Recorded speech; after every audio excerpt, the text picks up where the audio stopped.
The topic is ICT for the good governance. Now, see, it is a well-known fact that whenever we are talking about the good governance, all leaders have been saying that good governance is only possible through e-governance.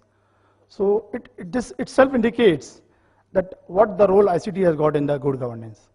Now, what is happening is once we say the good governance part and the e-governance part, they become counterpart of each other. Now, once we are saying the e-governance, I've been saying in my all addresses that e-governance basically starts with the small e, and the governance word carries a big G, which means basically the e-governance component has got very limited component of ICT, that is 15 to 20%. Major part is the governance. So as my predecessors have been saying, that in case we want to implement the e-governance or we want to bring the good governance, we have to go basically for changes in the good governance. I mean the governance system. This is one thing. Now why I'm saying this is basically as an MD of a Rajcom in Rajasthan, I have supervised execution of all NEGP projects, which include SWAN, SDC, E-District, SSDG. And I could find one thing basically, which is basically a mandate, which we have to plug in a policy that until and unless, because what is happening, at the moment we say IT project or e-governance project, it's a mindset that it is to be done by the Department of IT. But let me tell you very frankly, it is not the case.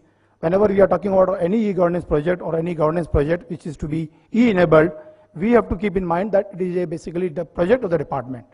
Only the IT component is to be plugged in. So basically the ownership, which is the lagging part in implementation of all e-governance project, needs to be plugged in.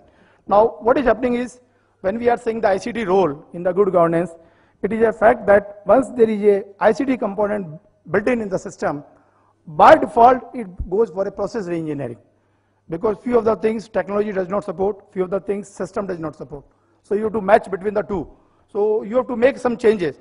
So by default, the moment you say IT enablement, few of the things, let's say very simple case is, if you are having a form of 132 column, and if you have to give on A form, a small slip to him, you have to recast some of the parameters and make it 80 column parameters or 20 column parameters. So one of the important things is that the moment we bring the ICT, process re-engineering by default starts. Now second is automation, basically it's a tedious task being done manually. That's the second component which is being taken care, because half of the time we are not able to take care of that part. The third is basically that they can support new tasks which we are not basically doing. Let's say for example biometric attendance system, or let's say biometric capturing of data. Now this is a new component because technology exists, we are trying to plug in into the system. So again we are doing the change management, which is again a component for the good governance. So ICT itself is pushing us to make changes in the system. Now what is happening is, the moment we say contribution of the e-governance, it is a fact that it improves the governance working, which means e-administration. This is one of the components which again come from the ICT part. Then connecting the citizens, which we generally now define sometimes as e-citizen or e-services. Now third is basically building external interactions, that is e-society. Now again, once we are putting the ICT component in the governance working, it leads to a knowledge society. That's the best part which is coming up nowadays, because if you see, we are having more IT literate than literates, because everybody knows how to operate a mobile. The facts and figures are visible to us that 90 million citizens know how to operate a mobile.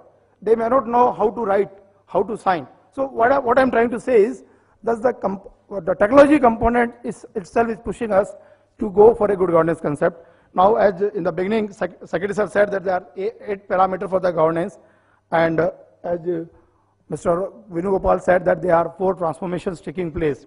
It is a fact that these parameters for good governance or governance and 4 transformations, they are only possible through the ICT basically. Why?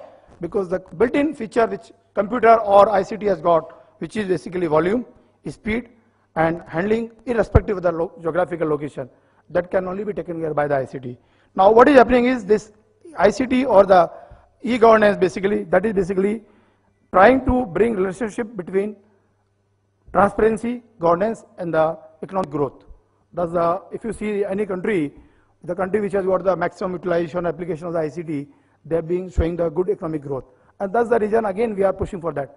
So in nutshell, what I mean by this is that basically until unless we go for the ownership of the project, which I felt from my experience in executing all NEGP projects in the state of Rajasthan. Secondly, the capacity building of the citizen, of the department, and not in capacity building only, awareness part. That's the most important, because it's still until unless we make citizens aware that in case you are going to use the application, nothing is going to happen, or the way Honorable CM was saying yesterday that until unless you see the face, he will not have a satisfaction part. So that awareness has to be brought in citizens as well as the government functionaries also. With these words, thank you.